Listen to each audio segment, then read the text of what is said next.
Welcome everybody.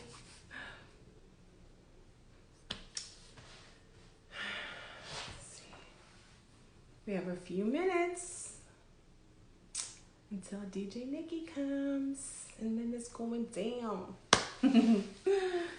I'm so excited, you guys. You guys come in.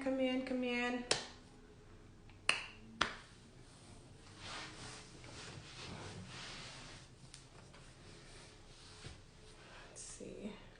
Getting my notes together.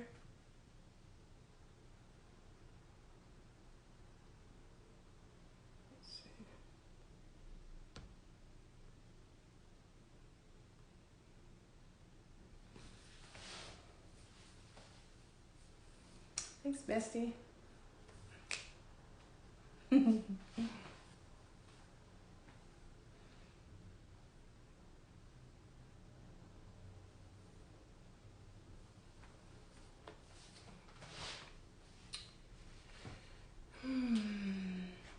If you guys have any questions while I'm interviewing Nikki, make sure you put it down. I think you can actually type it and it should pop up on the live, so, but we'll see.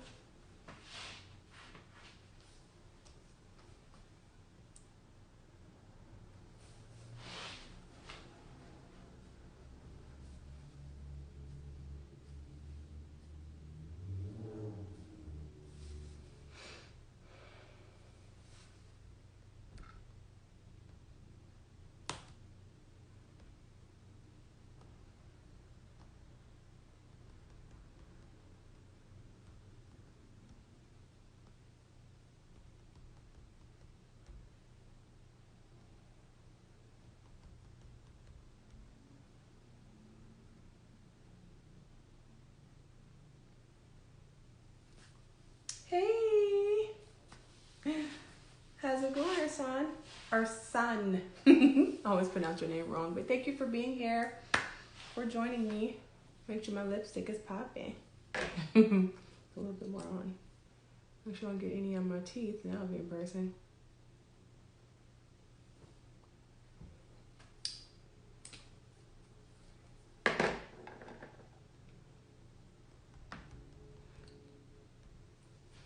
Y'all bear with me. She's going to be going live with us soon. Let's see. I think I may have to send her a request. I think that's what I do. Yeah, I have to send her a request. Let's see.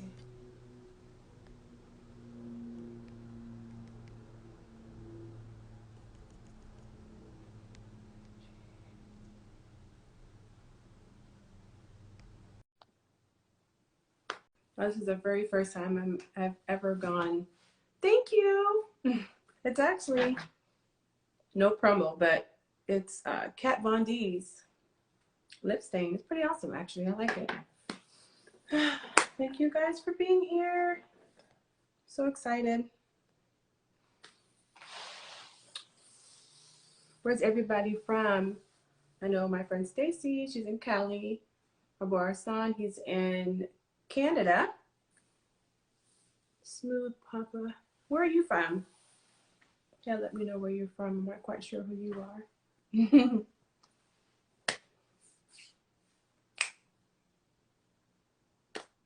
I wish we could play music on live. Only celebrities can play music without getting kicked out. Because if I put on any music to kind of, pump up the vibe, it will shut this live down. All the way down. Why is she unable to join? Why is she unable to join? Hold on. It just said that she couldn't join my live. Come on. Let me see. Why is she unable to join?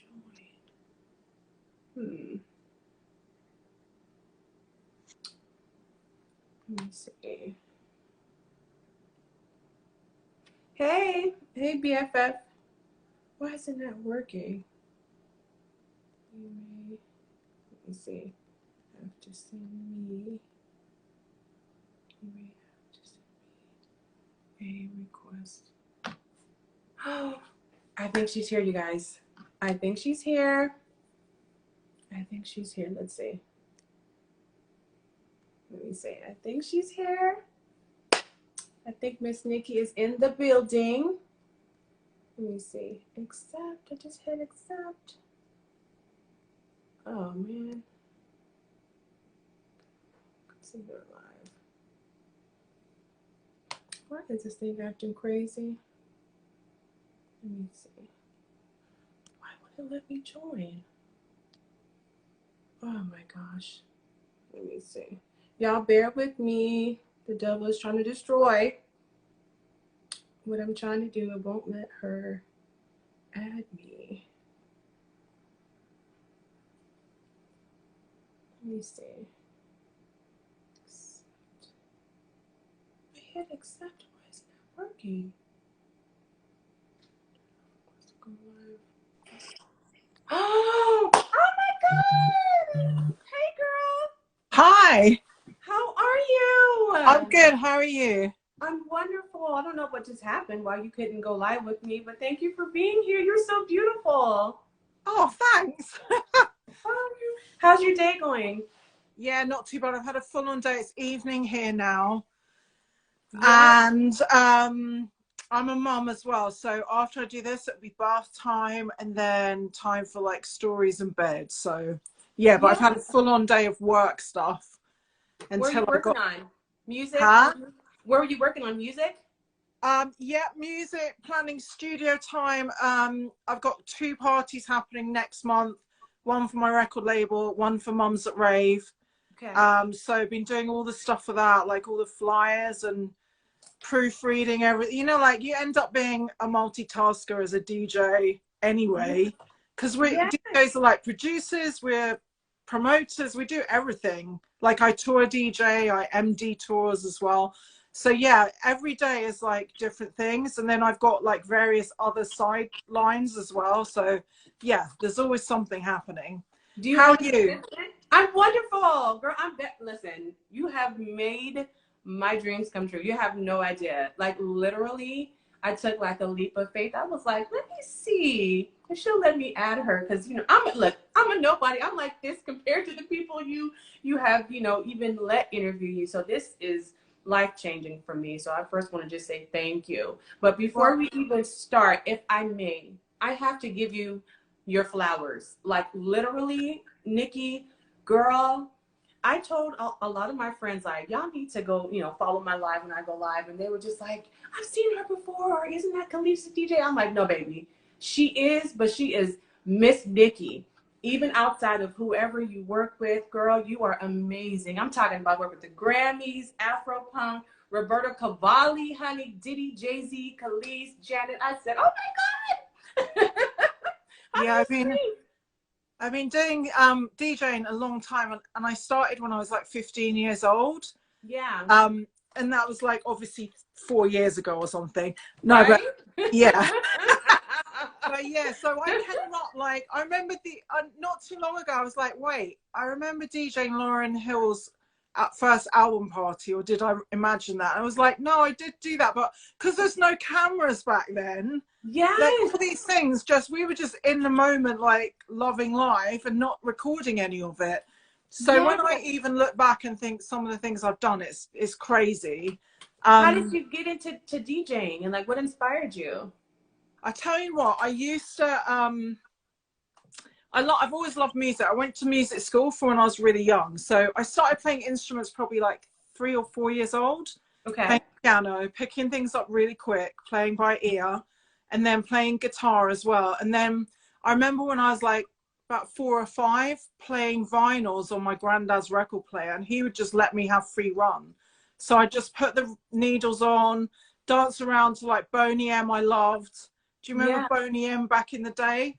They were really big in Europe anyway. But yeah, so I remember doing that. And now when I look back at pictures, there's always me next to a speaker when I'm a little kid, like fully dressed in an outfit that I'd picked out. So I always loved fashion and art and music, and I drew and I did, all those things. But then when I was 7, I got a scholarship to music school. Wow. And then I started being a classical cellist, and I did all of the exams and everything right up to like orchestral level, like the highest level you can go to. Wow. And I was doing all that, and I was like, you know, going to orchestra practice and stuff, but at the same time I was really into hip hop and R&B, Okay. Chicago house music, and all these great things that were happening, like late 80s, early 90s. Okay. So when I was like 14, 15, I was sneaking out to go to like illegal raves and parties, and we had a real epicenter of that in the UK, where you would get a flyer and then they'd signpost you to like a phone box. Remember the old phone boxes you used to have? Yeah. Make a proper phone call. Yeah. You'd phone this line, and someone would come in a car and pick you up, and you'd go in a convoy of cars to a secret location. Yes, I used to rave, girl. It was school buses out here in San Francisco. They used to pick me and my friends up, and we would travel for like an hour until we got there. I thought we were going to be kidnapped. Oh, shit. Yeah, exactly. So you never knew who you were going with. There was just random people. You jump in their car. It was like original kidnap, but somehow we were all okay. So from that, I started going to like London nightclubs, and then I just remember being on the dance floor of this club called The Pig back in the day. And it used to be Trevor Nelson, who's quite a big R&B DJ here back in the day. And then another guy called Roy the Roach, and loving their DJing. And then all of a sudden I look over and I look at Roy's girlfriend, who was this stunning girl. I just remember her being so pretty. And I was like, why is there no girls DJing? And it was like having an epiphany, because there was hardly any women then. Like, I'm talking like 88, 89, that kind of era. Yeah. And I just remember thinking, you know what? I want to try that. I want to DJ. So I bought like these really crap belt drive Technics decks. And I started to teach myself. I had a little made to fade mixer, which was a tiny little 2-channel mixer like this with a crossfader. Yeah. And I just taught myself to DJ. And I was buying records, like a lot of old hip hop, swing beat, like old soul, acid jazz, but I really loved rare grooves as well. So that was like a foundation, because a lot of other music sampled from rare grooves and funk and stuff. Yeah. So yeah, that's it really. And then when I was 16, 17, I got my first Technics 1210s, which I still own to this day. Really? The same ones. And I played my first club probably 6 months after. The first house party I played was definitely about 6 months after I first got my decks. Okay. So nervous. And then I used to go to the local club, and one of the DJs there, the resident DJ, was like, how come you know all the music? Like, you know every song, every tune, all the words. And I was like, well, I'm a DJ as well. And he kind of looked at me like, who is this kid? And he went, all right, you can warm up for me next week. So I went to the club and I did my first club set when I was way too young to be in clubs. So I was like 16 or 17. Yeah. And I was so nervous. And from there, I just went to university. I put on parties instead of doing what work I should have been doing. Yeah. I did an art degree, but I was also doing music at the same time. And then I was just out every weekend in London, going to like Ministry of Sound and all these amazing clubs that were around at that time, because we had like world leading underground music scene at that time. Yeah. It was so amazing, that period of time. Like something like 70% of clubs in London closed in the last decade. Why? I want to say it's our government, really. Okay. Gentrification as well is a big thing, but mostly they're selling off a lot of the places that used to be where no one wanted to go, where all the clubs were. They're selling a lot of those places off for like pennies, really, to developers, and they're putting in flash apartments, and then that drives out the other creatives basically, because no one can afford it. Absolutely. So yeah, but definitely the government's had a lot to do with it as well. But now there's hardly any clubs for like burgeoning DJs and musicians, and you know, like club culture all comes from the street basically. Yeah. It filters upwards. The same with fashion, like D&G, all these labels have been known to take street fashion and then turn it into haute couture. Yes. But it starts from like the real creatives, and a lot of that comes from Black culture and Black American culture. So absolutely. Do you know what I mean? It's like, yeah, nothing comes from festivals. Festivals are like the end point when people are signed to big labels, and now that culture's kind of taken over. Yeah. But the grassroots of where things happen and get developed are definitely like not that scene at all. So whether I'd even be able to, I mean, DJing now is very different because you can buy a controller for £200 and be on TikTok and, you know, Yeah. get followers that way. But you're not really learning your craft in the same way as being out in clubs, rocking a crowd and maybe getting like adverse reactions to certain things and mixes. And if you mess up, you can Yeah. record a TikTok video over and over and over again until you get it right. But in a club, you got one chance. So you Yeah. have to perfect your shit before you go, you know? Well, how has the pandemic actually affected you as a DJ? You know, you touring and everything. Yeah. Has So it really like messed up? the biggest effect was I caught COVID twice on tour, which was a nightmare right at the beginning. Oh God. It was horrendous. And I was on tour. The second time I got it, I just got better from the first time. And I went on tour with Kelis doing the K20 tour, which was 20 years of Kaleidoscope, her first album. Mm-hmm. So we were in Europe, and every night we're doing these venues. They're like, oh, they've got to cap it to 1,000 people now because like things are not going well with COVID and stuff. And then literally we'd be in the club, and the next day we'd be in Paris, and they go, oh, Paris is closing today. We can't, like, you've got to get out. And then we'd drive to Copenhagen, and the same thing would happen. We'd put the party on, do the concert, and then they'd be like, you've got to get out of Copenhagen, everything's closing down. Oh no. And then Italy was already closed, so we couldn't do the gig there. And they said, oh, let's go to Austria because it's safe in Austria, not many cases. Come to find out a year later, Austria was the epicenter of COVID. Like ski resorts, loads of tourists. Yeah. So we stayed there for like 3 days, and Kelis was like, this isn't good, it's going to get worse, Nick, we got to get out. And she was pregnant, and no one knew. And that was the year, what it was, that Afropunk year 2019? No, that was when she was pregnant with her last baby. Now she's had another baby. Yeah, she's a girl. Yeah, the little girl. And and so no one really knew either, because she was just getting on stage, like, you know, performing her heart out. Sounds, girl. But for me, as her good friend, I was so worried, because I'm like, no, we can't catch this either. And she's like, I got to get home before the borders shut. And literally, she just made it. Otherwise, she would have been stuck here. So everything stopped then. And I've been touring with Kelis non-stop since 2010, but we've known each other since 2000, 99, 2000. How did you meet Kelis? She came to one of my parties in London. I was playing her record, like, when it first came out on test pressing, like, the first record she brought out. So I knew her A&R, and he was like, oh, I know you've been hardcore supporting this record and you love it. It's like an anthem for your party. So Kelis is coming into the country. We're going to bring her down. And I was like, yeah, cool. Because loads of artists used to come to my parties every week. Like me and my girl Liz used to put them on. We were a whole all-female team back in the late 90s, 2000.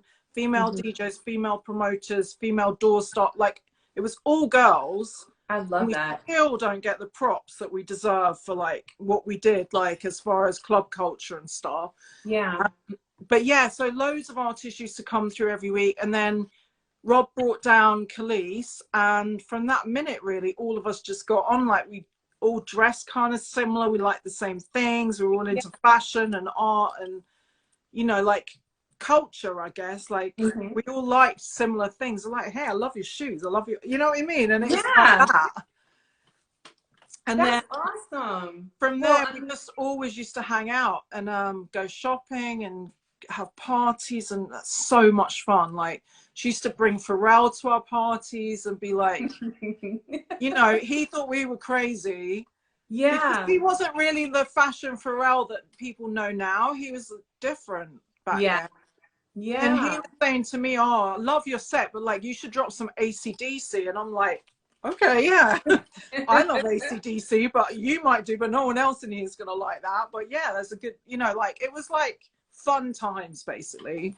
Yeah. And, well, if I may, her personality and your personality, because I did my research on you. You guys both have a lot of style. You know, you guys are not just in one box. Even you as a DJ, you love different genres of music. You know, you spin everything. And I read that, I don't know if it's true or not, but I read somewhere where it says that you've never played the same record more than once. More like you like to mix it up all the time. You know what I'm saying? And so my whole thing with Kelis, when I was a teenager, when I saw her, I literally looked at her and was like, there was no one out like her. Like, and everybody was like this woman with this wild hair who was screaming on a track, who was just like, F you to everybody, you know, this is who I am. And it was just a different look, different vibe, different sound.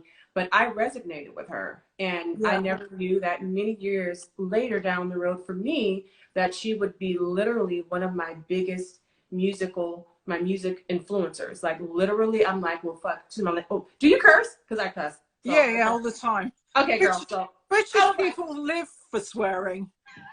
We say the C word for our friends. Girl, like, I was just like, you know. Shall I tell you what took me a long time to get used to, though? Because I used to be like, I might have to fight her if she keeps calling me this. Police used to always say, bitch, bitch. And I was just like, why does she keep calling me that? Like, she'd just say it. And I'm like, oh, that's so rude. Funny. But we don't say that, like, every second word, but we'll say the C word and not think anything of it. Yeah. You know what I mean? So culturally, there were so many funny things that just I'd say, and she'd be so shocked by. Like, I say twat all the time. Really? I say, yeah, we say that like, oh, you're like an idiot. We'll say, oh, you're a twat. But she'd be like, oh, Nick, that's so terrible. And absolutely mortified by it. She's like, you can't say that. I'm like, we say it all the time. Like, it's nothing to us. So, yeah, there's a lot of very funny lost in translation things that happen between. I love it. Well, that's a real friendship. You know, where you can just be yourself and just shoot the shit with somebody. That's what I'm about. Me and my friends, we have our own, like, language. We can say stuff, do certain gestures. I can look at my friends and they'll know exactly what the hell I'm trying to say. But I have a question. So was Kelis your very first, like, major artist that you work with, or did you work? Who was your first artist? Do you remember the very first celebrity you ever spun for or ever? Oh yeah, I mean, I was routinely spinning for big celebrities, even back in the late 90s, like Janet Jackson. Tell me about Janet. I don't remember though. That's the worst part of it, because no joke, Janet's like my favorite, but I've got a complete blank as to any details on the party because it was so long ago. And it was like, I don't know, I was like, you know, 20s, early 20s, I don't know. And I was probably drinking a lot of Hennessy as well. So it's like a little. Is that your drink of choice now? Or was I've only ever drunk Hennessy since I was about 16. Remy Martin or Hennessy, but I've only ever drunk that. Like, legit, if there's a party, and I've done a lot of parties for brands like champagne brands and alcohol brands, I do not drink anything else. So I'm like, no, thank you. But I'll. How about Crown? Do you like Crown? I love Crown. Crown Royal. No, what's Crowns? It's another brown. Look, it's got me into a lot of. Is it cognac? Whiskey. Yeah. It's whiskey. No, I don't touch whiskey. You don't? Only cognac. Okay. Well, you know, it is two different worlds, but I love it. I mean, I can drink it and just be A-okay. Now, Hennessy, I'll be underneath the table, and you probably have to call the cops on me. That's why I like it, because you see people's true characters when they drink Henny. I went to a Hennessy party in LA with my friends, like DJ Rashida, legendary Damon. There was a bunch of us. We're all friends with Kelis as well. Yeah. And at the end of it, Damon, who put the party on, was like, how come you're the only one that's not absolutely like falling over drunk? And How did you meet Damon? Because where did I meet him? Yeah, how did you meet him? Oh, I know Damon through Kelis, obviously, because he's been friends with her the same amount of time as I have. And then, funnily enough, we just became besties. And Kelis is always like, of course you did, you're the same person. But yeah, he's I love him so much. He's absolutely amazing. He's done so much for club culture and for pushing culture in general. Like, he's amazing, and he doesn't get his dues for the amount of stuff he's done. But actually, I think he just did a recent Janet Jackson party, so I was really jealous, because this one I would remember if I did it now. Yes. Have you seen the movie, her documentary? No, I cannot wait. With it. No joke, Rhythm Nation, probably me and everyone else, but it changed my life. Like, that is so epic. It was so epic. And I won't tell you about it too much, but I will say this. You know, Janet is a very private person. The Jacksons, in general a very private family, but she literally was just saying and answering questions and just speaking from her heart. And I cried so much. And I'm only in part 2. I think there's 4 parts. But she was just the most beautiful little girl, the most talented teenager, you know, from singing, you know, acting, doing it all. And she still has remained Janet. But when she came out with Velvet Rope, that was it for me. I was like, yes, yes, and yes. And she was just like, the hell with everybody, because her family with sexuality, because I believe they're Jehovah Witnesses, if I'm right. Okay.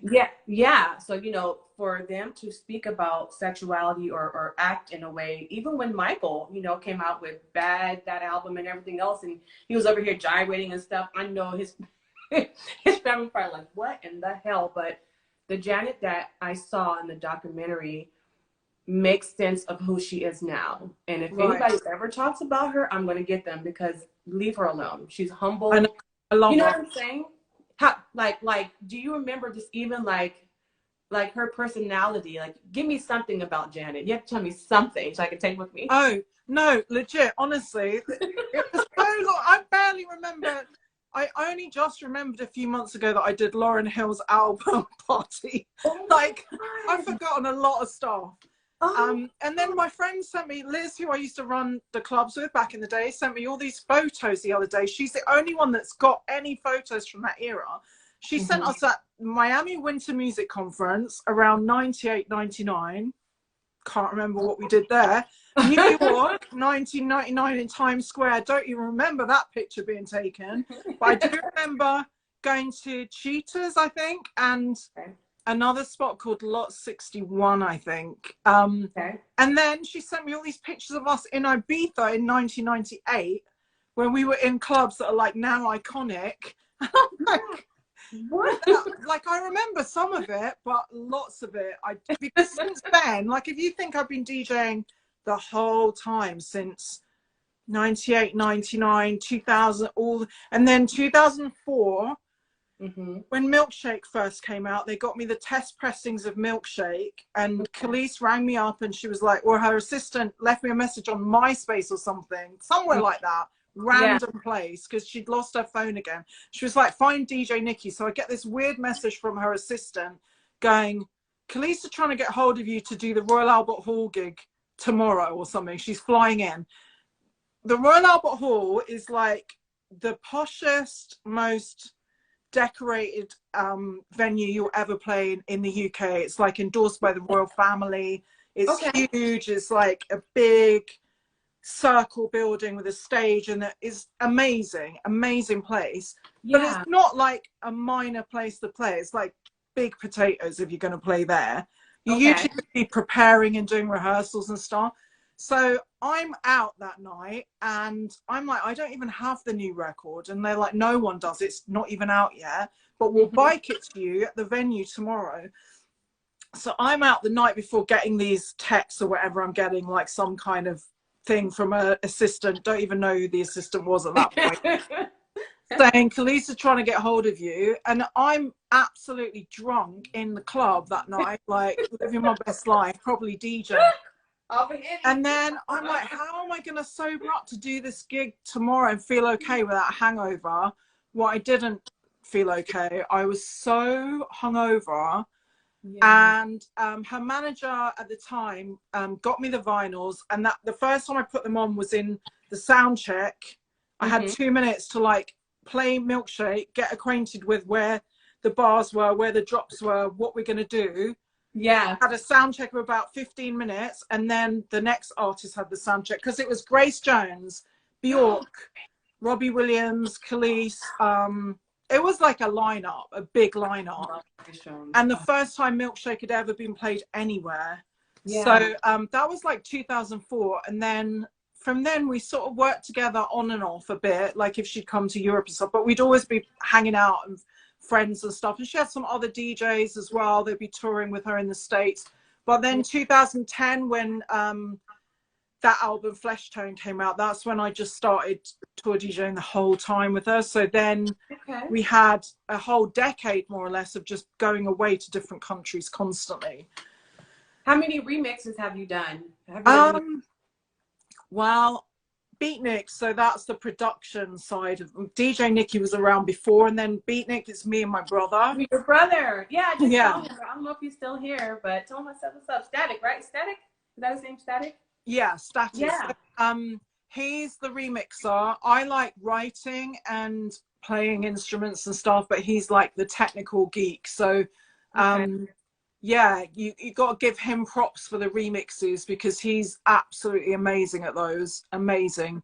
Whereas I kind of prefer to write stuff from fresh, if that makes sense. Or Okay. Yeah. like he's like the producer's producer. He can master tracks. He'll sit there and EQ sounds for hours on end. I don't have the patience for that at all. But So yeah, we've done who Kelis got into music mixes, first? like three, I think, three or Okay. four Okay.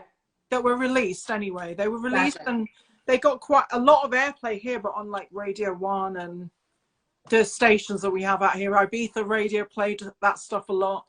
But that was for food albums. So that was like 2004. Yeah. Okay, so question. So let's talk Beatnik then. How did you and your brother start Beatnik? Did he come up with the idea or did you guys collectively come up with Beatnik as a No, do you know what it is? Like I started DJing from 15, 16 and he was younger than me. So he started DJing from 10, 11. Okay.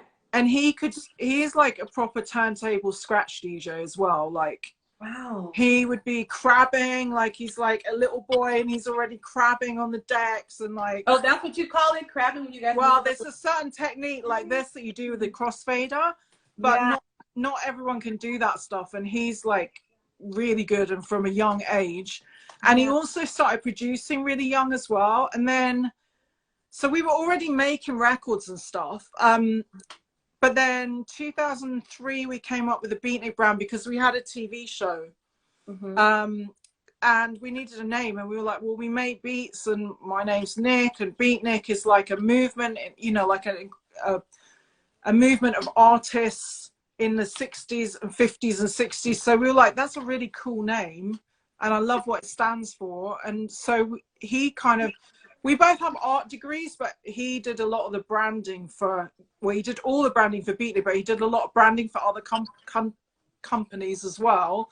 Yeah. And so it was sort of a no-brainer that he does like all the artwork as well. So all the artwork for our records and remixes and all of that, he does all of it. And it always looks so fresh. Really? So I never have to worry about like, is it going to look shit? Because you know, sometimes your vision and then the way that it comes out when you explain it to people. Totally different thing. Yeah, I never have to worry about that. Like everything always looks good. But yeah, so we're sort of all round creatives really.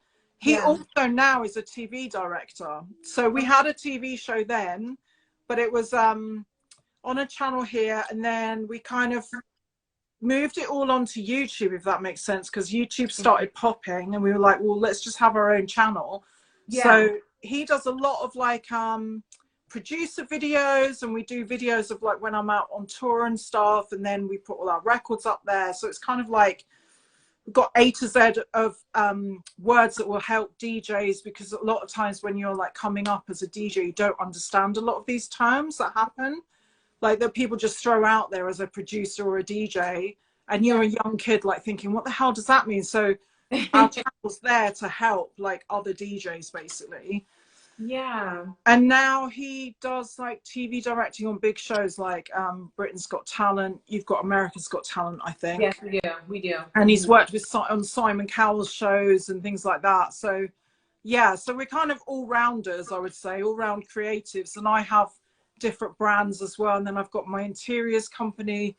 So yeah, it's not just, that's why I was saying DJs are rarely, if they've been around a long time, they're rarely just DJs. They're like presenters, they're entrepreneurs, they've got their own channels, they're making music, they're like, I put together Kelis's tours, you know, a lot of the ideas and working with music and stuff. I'll be like, yeah, she'll tell me how she wants it. She'll say, this is my influences. And then I'll go away and put stuff together. So DJs are not just one thing. Yeah, absolutely not. Absolutely. I have a question. Do you have a dream collab? Is there anybody that you haven't worked with that has either passed away that you would have wanted to work with or somebody that you want to work with right now? not in the past, but now, like a couple of years ago, right before the pandemic, Rihanna's crew got in touch with me because her best friend and like stylist saw me DJ a party in London, and he was like, "My God, you absolutely killed! This is the best thing I've seen in years. Like, you smashed it." Because I play like across the, I play a lot of reggae, I play a lot of dancehall, because in London we're brought up with that. So yeah, so, and I play a lot of like hip hop, old and new. I don't just stick to one thing, and then I'll mix in some house. And anyway, he loved it, and they got in touch with me. I was like, he was like, "Oh, you've got a DJ for Rihanna," and I was like, "Well, cool, okay." I didn't take it seriously, and then I got an email from the record label saying, "Oh, will you do her book launch? She's about to launch that fashion book." Yeah, yeah. And I was like, "Yeah, sure." And then I think scheduling in London, in New York, I think it was at the Guggenheim Museum. Okay.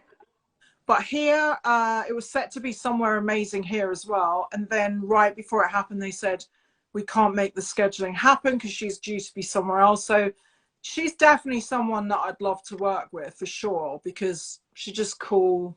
She loves dancehall as well. I think I can smash it on her tours, you know. Well, you know, well, we both just saw today that she's pregnant, you know? Yeah, I know, right? Oh my God, that's cool. I wonder what she's having. Probably a girl. She's probably having a girl, because I know how she has a her. I think it's her goddaughter. Her name is what? I think her name is Majesty, and she's like this with her. She's really obsessed with her. She loves kids. You can tell. She really loves kids. She's very family oriented. Yeah, you know, definitely. With her family and all that. Oh yeah, and other than that, I love people across all genres. I'd have to like really sit down and go through my phone and think, who would I like to work? Oh, I love Omar. Do you guys know Omar?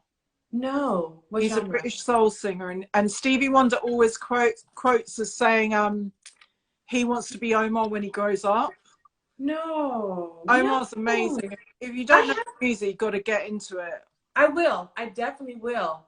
I'd love to have him on the track. He's so dope. Have you ever worked with Sade or met Sade? No, but I remember seeing her around when I was a teenager. I'd see her around on like the King's Road, which was like a hipster kind of cool shopping spot in the 80s.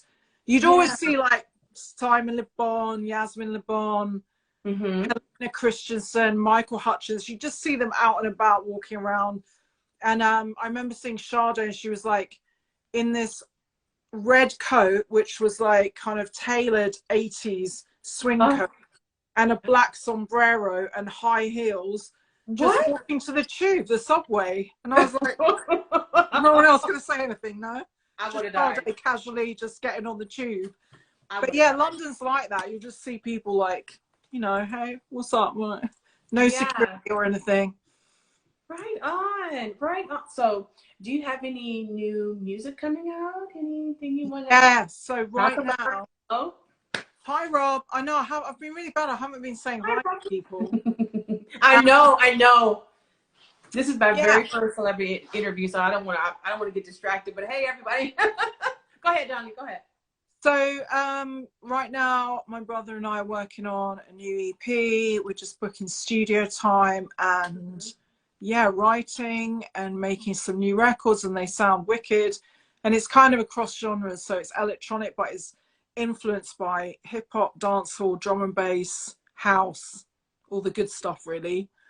I have a question. What is the difference between? So when I was younger, I grew up listening to drum and bass, techno, house music, and I mean I went to raves all the time, but you know, it's hard for me to kind of explain to people the differences between each group. Could you kind of explain to people who don't know a lot about dance music? Or well, you've got your BPMs, right? Beats per minute. And house music generally is like about 124 to 128, I'd say, generally. Okay. Drum and bass is either half speed, around 80 to 90 per minute, but that would be the half speed of it. So, you know, it's like boom, boom, boom, boom. Yeah. But if you slow that down to half the speed, that's the beats per minute. So you'd have, it's difficult to explain to non DJs, but beats per minute is a pretty good way to explain like where the genres mix into. So you couldn't mix a drum and bass record at 84 into a house record at 124. Oh, okay. So then techno is like house, but on steroids. Yes, it is. The techno that used to happen back in the day, like black techno music, to me had a lot more soul. That's the original techno. It comes from black music and from black clubs. But it's been very like, can I say whiteified? I don't know if I'm allowed to say it. But it's like, you know, like house music now. White people claim that. But it's not white music, it's black music. It comes from Chicago and New York, and a lot of it comes from the gay scenes as well, like, and Latino. Like there's a big community out there, but now it's like very adopted by white Europeans in Santorini and Mykonos and Ibiza and those kind of like hotspots for the rich and famous. You'll always hear like the house music playing, and then techno is like huge in Berlin and Germany and Eastern Europe, and well, it's huge everywhere really. But techno to me now is too much for me. Like I need to breathe, and I can't hear any soul in a lot of it. So it's too dark for me. I like to hear like soul, some vocals, something like, and techno is faster than house generally as well. And it's a lot darker and more minimalist and more like 808s and like acidy type sounds. Okay. Yeah. So yeah, that's a good way to explain it with techno. And techno actually is really dominated by women DJs at the moment as well. Really? Which is interesting to me, yeah. Well, actually, that's a good segue into my next question. What advice do you have for any females that may be considering becoming a DJ? Like, you know, how should they start? Or like, you know, get into the business? The best thing to do, and a lot of people don't want to hear this, you need to do your 10,000 hours before you even really step into a club. You need to practice that. Okay. So there's a theory that says that you have to be really good at something and to be admired in your field, you need to do 10,000 hours of practice to be good at something. I did my 10,000 hours of cello to get to like grade 8 and be playing in orchestras and stuff when I was a kid. Like I went to music school, I studied vocals and choirs and harmonies, and like it's not an accident that I became this DJ and that I can music direct if I want to. I can put tunes together, I can tell you, oh yeah, in that key it's going to be these notes, and I understand chord formations and how music is put together because of that. But if you're starting out as a DJ, the main thing is practice. You can't just be like getting a controller and just playing. Like you need to practice your skills, practice your scratches. If you want to do scratching and go the turntable route, you can be an all-rounder. Like I'm more of an all-rounder, so I can scratch a little bit, I can mix really good, I can put together shows, I can play any club or festival you put me in front of. I've never been scared of any audience because I put in such hard work from being a young kid coming through clubs and dealing with all different kinds of crowds, like the whitest crowd you can imagine to the hip-hop crowds to a dancehall crowd. Like you could put me in front of anyone now, I'm not going to be scared because the foundations are there. And a lot of times if you're used to mixing across genres as well, that's really important. Like you can't just get, I know people that just would have a USB and have their set on there and not deviate from it. Like no, like deviate, try different genres, try different things, figure out what works with what, understand where your drops are, understand how many bars there are in the intro. If some hip hop records have like a 1-bar intro and you're gonna have to scratch that in and drop it on the 4 or the 1 or wherever it comes in, you're not gonna be able to do the same drops and mix on each record. So you need to know your records as well. And once you get really good at knowing your records, like I might not know all my records inside out if I get sent new stuff, but I could do a mix and be spot on because I understand, oh yeah, I can hear that's gonna have an 8-bar intro, or it's going to have a 4-bar intro, or it's going to drop on this note. So yeah, it's really important to understand the structures of your music as well, and make your mix. And a lot of people now are talking about mixing, but they're not mixing, they're just cutting from one track to another on the beat. Now to me that's just cutting. Okay. So that's not really a mix. A mix to me is when you're leaving the mix in and you can hear both records at the same time and it's seamless. And the Oh, whole okay. art of DJing is to transition between all these mixes and genres and old to new as well. Like hip hop DJs do this so well, where you could go to like a Pete Rock and CL Smooth to an ASAP Rocky. Yeah. You know what I mean? You're going to Yeah. bridge the gap, and that's what makes things interesting as a DJ. And you got to do it without the crowd knowing that it's really jumped 20, 30 years, and the sound, the sonics are all different. So there's like so many skills to it, but giving advice to people now is hard because, like I said, 70% of clubs in the UK are closed. So there's no training ground for young DJs. Their training ground is like TikTok. Yeah. So you can do a TikTok video and practice that 500 times to get the mix right and record it and get loads of views on it. But is that going to make you a strong DJ that's not going to be fazed by anything that's put up against you in a club? If a deck goes wrong or the mixer, what the channel goes out or something technical goes wrong. No, the only place that you can learn that is in the clubs by everything going wrong.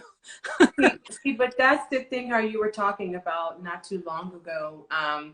A lot of soul is taken out of everything that's out now. Music is not the same. I don't think it probably won't be the same for a while. You know, a lot of the greats have gone, you know, the Janis Joplins, the Beatles, the Michael Jacksons, the Jimi Hendrix, the Princes, all of these greats, the Luther Vandross, just whoever the heck. And it's just, you know, when everything is so has become so microwavable, you know, as long as a person looks a certain way and they have the money, you can put them in front of the camera. And I actually just got professional advice from somebody because I'm an artist too, and I kind of shared this with you. As an artist, you know, I've tried to get into the music industry many times, and I have talent. You know, I can rap, I can sing, you know, and I don't have one set genre. And I kind of got the wrong advice from somebody years ago because they were just like, the sexier you are, you know, the prettier you look, you know, the smallest your waist is, you know, starve yourself, get this done, get that done. I'm like, but that's not music, that's an image. So how can you tell me to pursue my dreams and I have talent, but you're more focused on my image?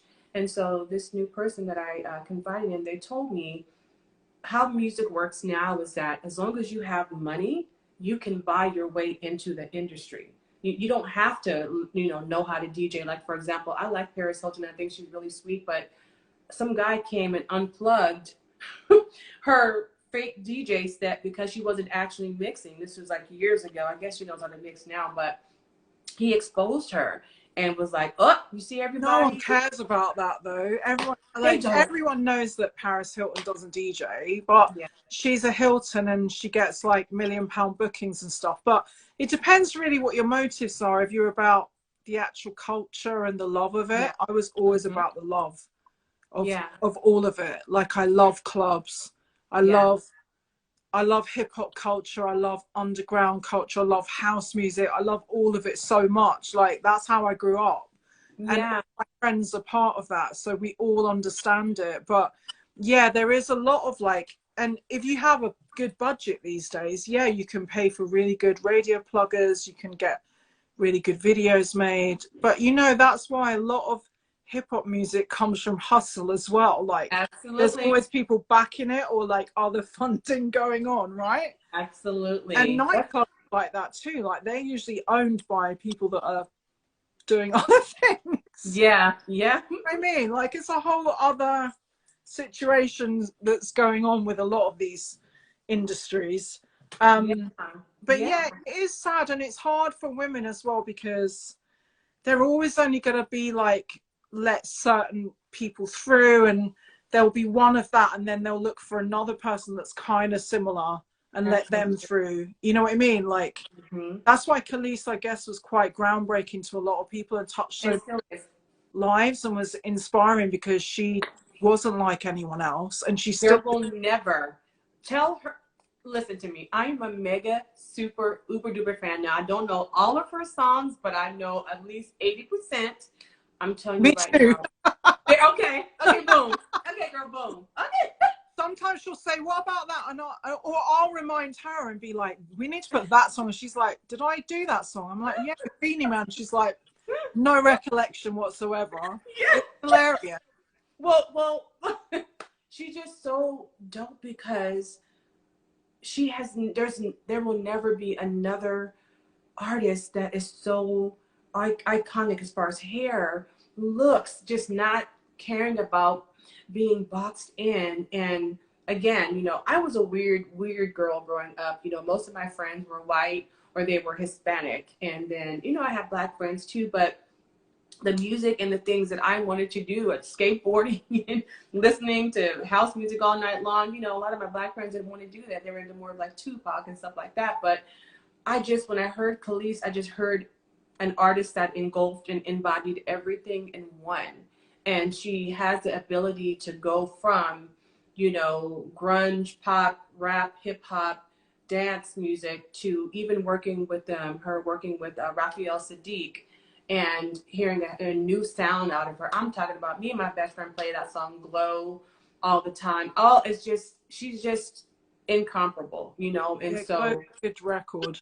Yeah. What's funny is, I think because we're both so interested in different genres and different things, like influenced by fashion and art and different periods of time as well, we quite often reference those things instead of music, and then as how the show's going to be. So she'll be like, I want it to be Nirvana meets Diana Ross meets Aerosmith meets Johnny Hathaway. Okay, Nikki, make it happen. And I'm like, okay, yeah, I got you. I understand. Like, or she'll be like, I want it to look like Studio 54 meets Halston meets Versace in the 90s. And I'll be like, okay, yeah, I get it. You're like, you know, girl. like, yeah. And but what's interesting is that for the last tour, I put together, I basically got super fans from all around the world to record what Kelis had meant to them when they first heard the first album. Okay. And there was like a young girl, well, she was a young girl at the time. She was in South Africa, growing up mixed in South Africa, not easy at all. And she said that seeing Kelis with her hair color and the way she was, it literally changed her life. Yeah. And then there was someone else in Germany and what it meant to him. And then a fan in America. And like, the things that everyone was saying was basically that they felt like they were the odd ones out, and that Kelis gave them permission to be themselves. Absolutely. Which, you know, it was gorgeous. And I took all these recordings and I put them in the show. I sprinkled. You did? The testaments of what, so it's basically like what you were saying, but I put them in the show between the tracks and like a segue between the parts of the show. Because I was like, you need to like know what you meant to these people as well, because she had no idea. Yeah. Did she love it when she saw it? Yeah, she absolutely loved it. Absolutely loved it. She thought it was so cool. And yeah, I used to get quite emotional on stage listening to it as well, because I'm like, that's my friend. You know what I mean? Like, it's so cute. Well, and I feel like now a lot of people, the way they look and the music that they're making is so directly influenced by her as well. Like, absolutely. Oh yeah. Well, that girl, there's a new artist by the name of Bia. Girl, I actually like that track, but I was like, did she reach out to Kelis? Because she should at least reached out to her and been like, do you want to be in a music video or do like a, you know what I'm saying, a feature? I don't know, but I think Kelis likes it. She does. I like it too. I'm not gonna lie. She didn't ruin it, because a lot of these some artists. Another girl, I think she's from Sweden or Norway or something. I think her name's Cobra, and some of her records really sound like early Kelis as well. Really? Yeah. I think that's the right name. I might be getting confused, but yeah, I bought a couple of her tracks because I was like, this sounds like very early Kelis records. I like it. There's no end. When you have something special, you will always see. Oh, Damon's on it. Hi, Damon. Hi, Tony. Oh my gosh! Shut up! Hi, Damon. Oh my god, I'm gagging. I'm gagging. This is the best thing. We've been talking about you, Damon. All good. Yes, we have. All good. Oh my god. When are you guys coming back to the States? I mean, does Kelis have anything lined up? Will she be coming back to the States? Damon, follow me. I love you. My new Instagram. I'm gonna follow you back. Hi, Richard from Cornwall. Hi, my friend Tony's in the chat as well. We used to run clubs together in London. Tony toured with 50 Cent for a long time. Oh, really? I think he's still, I don't know. But anyway, yeah, he is a dope DJ as well. Don't let Nikki be too tough with you. I'm letting her talk. Knows me so well. She's giving me life, literally. Like, I was nervous at first. My hands are ice cold because whenever I get nervous, my hands get really cold. But it's a good nervousness because you're really easy to talk to, and you're a down person. You know, some people, like celebrities, are like really like, oh, you know, yeah, I like spaghetti and meatballs, and they're just dry after that. Like, you have a personality, and I see why, you know, you and Kelis are friends, because yeah, I don't have much of a filter either, which is a bit of a problem sometimes. But for some reason, my American friends love that.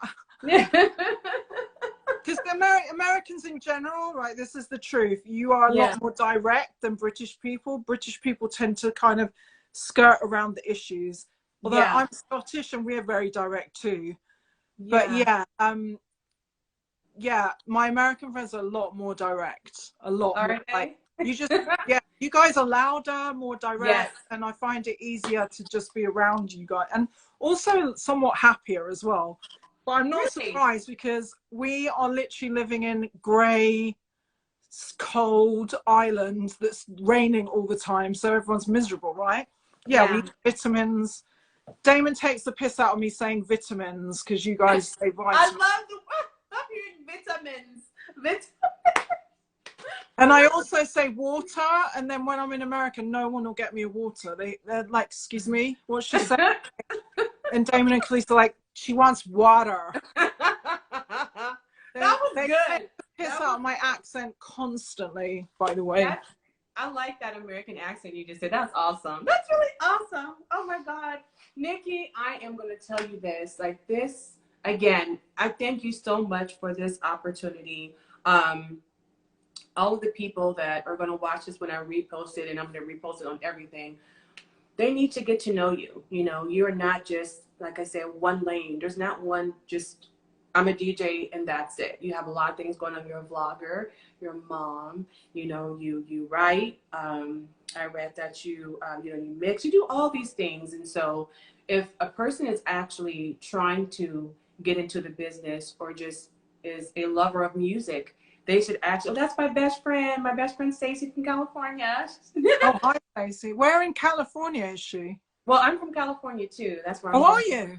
Well, yes. I love California. Yeah, I'm from the Bay Area. She lives in... oh my God, Too Short? Are you kidding me? Yes, E40. Yeah, I love Too Short. I love E40. Yeah. I've been to the Bay Area. I've actually been there. I did a gig in Oakland with Kelis. You did? It was so fun. It? Isn't it fun? So fun. Yeah, I loved it. And I played a club in San Francisco with her as well. It was like, yeah, it was popping. Was it the Fillmore? I actually saw Lauryn Hill at the Fillmore. If it was in San Francisco. I don't know, but it was like ratchet hip hop, and I was all involved. Yeah, that sounds like it. And then we went for pizza somewhere late night as well, and none of us had because we came from the club, none of us had any like bank cards or anything, so people in the queue were having to buy us pizza slices. Oh wow, that's awesome. The after the club food and alcohol hits different, honey. That's what I love. Yeah, it was fun. Yeah, I love the Bay. And then I met Too Short, and all my, like, Damon came with us. Yeah. He was like, you got to get a picture with him. You love him. And so Damon was like, hey, Mr. Too Short, can you give her a picture, please? And then so there's a picture of me, Kelis, and Too Short together, and I was just happy, you know. Oh, I'd love to see that. There's only certain people that I actually am that sort of interested in getting pictures with, to be honest, and he was one of them. So yeah, it was fun. I was gonna ask, do you have like an archive with you and like all the celebrities you've met? Like quite a few, but like quite a lot was before camera phones, and then since then I do it, but I'm not that good at it as well. Like, I'll be doing a celebrity party and I'm more involved in, am I doing the music right, than I want to get a picture. But fun enough, we did a gig, I can't remember who it was for, but the next DJ, she would not come on to take over from me because she was so desperate to get a picture with the celebrity. And I was like, wait, I'm playing your set. Like, you need to come and DJ. And then I look over and she's left all her stuff and run over to get a picture with someone. And then obviously, I don't know whether that worked out or not, but I was just there going, what the F? This is so unprofessional, woman. What are you doing? Like, I would never compromise my DJ set to get a picture with someone. Like, no, of course not. I don't care that much. I'm like, I need to keep the party popping. I don't care about like getting a picture with that person or whatever. So yeah, I'm quite bad at that, but I've got some good ones. Like, I tell you who I love, Giuseppe Zanotti, the shoe designer. Really? He is like a total creative, a total gentleman, all about his art. He's there signing the bottom of the shoes for people. I did the party in his like very high-end store in the centre of London, and he was just a dream. And he said to me, you are with music how I am with my drawing. And yeah, I played like a really long set, and we had a lock-in party in there, and he gave me shoes, which is the way to my heart. Yeah. And I just loved him so much. He's like a proper artist, like just all about creating and making everything look perfect. I loved him. I love that. Well, before we go, again, do you want to talk about any projects that you have coming up and tell people, you know, where they can find you and how they can follow you on social media and stuff? Well, all my social media more or less is at DJ Nikki Beatnik, and you'll find. But if you put DJ Nikki into anything, any search engines, Google, whatever, I'll come up. But all my music is on. The best place to find it is actually to go either via my links on Instagram or go to the Beatnik TV website, and then everything's on there. And also, obviously, the YouTube channel, which is for DJs and producers. So that's Beatnik TV as well. But yeah, if you put in Beatnik or DJ Nikki, it'll all come up. And then, yeah, I have a million mixes on Mixcloud, all different, right across the genres. So I've got an old school hip hop one on there, quite recent, a 90s R&B one. Then I've got like classic house, and then loads with like very upfront music that I do, you know, kind of monthly or whatever. So yeah. When's the next time that you're going live on your Instagram to do like a live mixing set? I don't really do that because I don't know about in America. It seems better there, but DJs here on Instagram get taken down almost immediately. Really? Like, you're playing and they'll just mute you and no one can hear you. They're really strict. Even if I post a turntable video of me doing like a little routine, something's taken down within 30 seconds. So I sort of gave up on that and migrated that stuff onto my TikTok because it's so annoying. Yeah. But then I see American DJs I know, like Rashida or like D Nice, they'll be on. He's got a massive following, so they let him do whatever he wants now. But they don't shut down American DJs as much. I'm thinking maybe the licensing here is stricter or something. But yeah, so I don't do. I'm on Twitch. I've done a few Twitches, but do you know what? The whole Twitch thing is like a whole other ball game, and I've already got about 15 websites and Instagrams and TikToks and what for all my different business ventures. Yeah. So the Twitch was like, oh my God, I'm gonna have to start something completely new again and stop promoting it. I gave up the will to live. I'm like, I've got a child and I've got a life, so no, I'm not going to be on Twitch every frigging day either. And I just decided it was either writing, which is more my passion now, and producing new music that I actually like, or doing another platform. And I chose TikTok over Twitch. I'm not sure if I did the right thing or whatever, but I just preferred the fact that I could upload TikTok when I can. Yeah. Whereas Twitch, you have to commit to like a weekly, bi-weekly show or whatever. So yeah, look, someone else is saying he's got the same problem on Facebook. Oh yeah. I thought it was just for people that were non, checked people. Because I mean, I used to play music all the time when I would go live, and then they would just shut my shit down, or they would mute it, like you said. And I'm like, that is so dumb. I'm promoting the artist if I'm playing exactly. I don't understand it, but yeah, you can do it on TikTok. And so I'm like, well, what's the difference? So I don't even care. So there's no music playing right now because I knew they were going to mute us. Yeah, they take you down. Yeah. Instagram and Facebook's the same company, right? So they're really strict. Yeah. with their Yeah. licensing and stuff. So I think it's basically because record labels don't want to pay royalties, or Facebook don't want to pay the royalties to the record companies. Yeah, that's the right round, isn't it? Yeah. But it's a pain in the butt anyway. But if you've got like shitloads of followers and that's your, you know, your thing, then I think they let certain Yeah. people get with it. Me too. Yeah, I kind of feel that too. But yeah. Well, thank you, my dear. I am so, so happy again that you took the time to come and let me interview little old me. No problem. It's been a pleasure.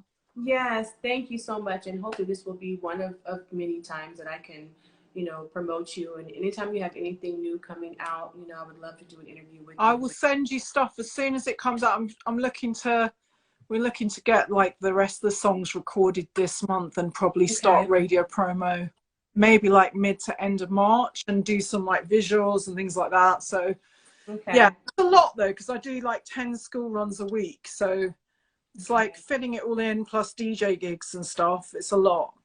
Well, look, if you ever need an assistant, here we go. Oh, bless you. So wait, are you in, so you're not in California now though, are you? I'm in Richmond, Virginia. Okay. Yeah, I've been here for about 3 years, but I've been in Virginia since 2014, 2015. Yeah. Is the Pharrell from Virginia? Yes. Yeah. Missy Elliott, Chris Brown, Yes. Trey Songz, Timberland. A lot of talent from there. A lot of talent. Yeah, I haven't met any of them yet, but I would love to, especially Missy. I'm a huge fan. I DJ'd a Missy party years ago. You did? Yeah, again, before camera phones or anything like that. Yeah. She is cool. She's really tiny. I heard she's really short. Yeah, but I'm really tall though, so most people are small next to me, especially if I'm wearing a heel. I'm like 6 foot in a heel. Really? Is a tiny little cute person. Yeah, and she's and humble then also, oh, I forgot. 4 years ago, I went to Grammy Week in New York with Damon, and we went to Missy's. No, we went to Janet Jackson's. Essence were basically giving Janet Jackson a lifetime an award. Yeah, lifetime. Yes. And we went to that, and Missy Elliott brought out, or was it the other way around? Janet brought out Missy because I couldn't believe, I knew I was going to see Missy that night, and like she was going to have people performing and what have you, and I love Missy. And then they announced Janet Jackson was coming on stage to give Missy the award, and I nearly lost my shit. Because there's not that many people I'm bothered by, but Janet is just like, Janet. She's freaking amazing. So I was like, what? I get to see this at Grammy Week. This is blowing my mind.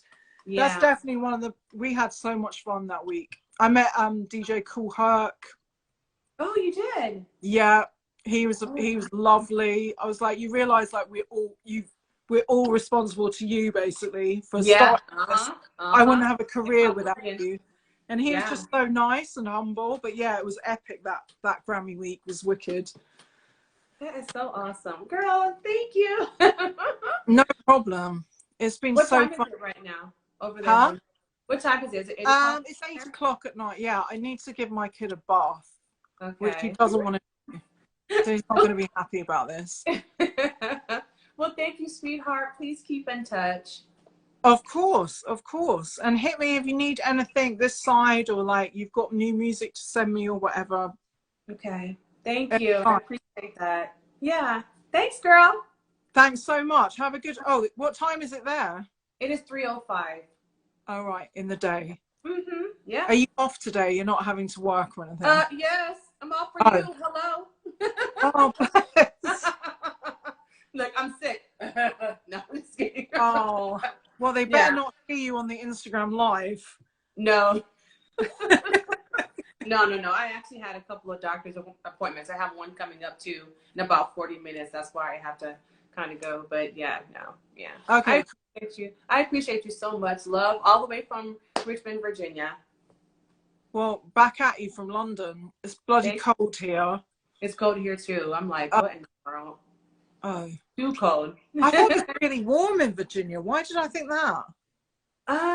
This weather here, I call it bipolar, and it has actually changed my skin. Like my skin is dry here, oily here. I have eczema on my hands sometimes because this weather is just so hot, cold, cold, hot. It'll snow, then it'll be 70 degrees. And so I'm used to California weather, the Wow. sun, and you know what I'm saying? There's humidity here. There's a lot of like, it's just crazy. But people here, they're used to it. I'm like, oh, hell no, I'm going back to California. I ain't dealing with this. Yeah, because having said that though, when I went to Oakland, it was cold one time, I'm pretty sure. Yeah. Yeah, San I'm pretty sure Francisco's it was pretty cold. cold. I went one time when it was really cold. When I did the club, the club that was so much fun that I loved. Yeah, that was definitely cold, and it. Yeah, I was wearing like winter coat and stuff. Yeah, it's because it's, you know, it's so high up, you know, in the Yeah. mountains and stuff. That's why San Francisco is always, it's just like, I love going there, but it's just so windy, you know? You have to wear a hat on your head. Yeah, and I'll tell you where else I went. Lombard Street. Yeah. Oh my gosh. Yeah, the world's most windy. Yeah. Yeah, I know. And the Yeah, that people was who fun. live there, I Googled it years ago because I wanted to know how much it costs for people to live there. Oh my God, millions. If you want to live in one of those I did houses. the same thing. I Googled all the house prices because I was like, maybe I could live here. It's really not very pleasant. Yeah, me too. That's but yeah, it's big money. No. But I heard that Oakland prices are really high now as well. They are.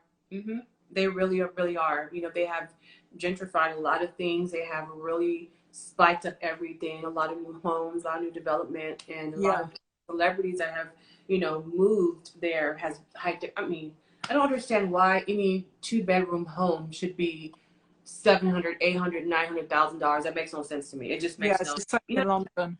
It's the same here. Yeah. Okay, well, thank you so much for having me. I'm going to go and look after my child. Get back to my piece. Tell him Butterfly says hi. I will. All right, honey. Cheers. Take care. Okay, bye-bye. Right, oh, wait. Harley, do you want to come and say hi before we go? Come. Hi, Harley. Hi. You're so handsome. He is, aren't you? Oh, I love his hair. Is it like reddish brown? Huh? Is his hair like reddish brown? Yeah, kind of, yeah. And his so sister's is more like reddish blonde. Yeah, but we haven't got his hair today, so please no comments, okay? He's been off school. He is, who cares? He's adorable. If they say anything, I'll get him together. Don't worry about that.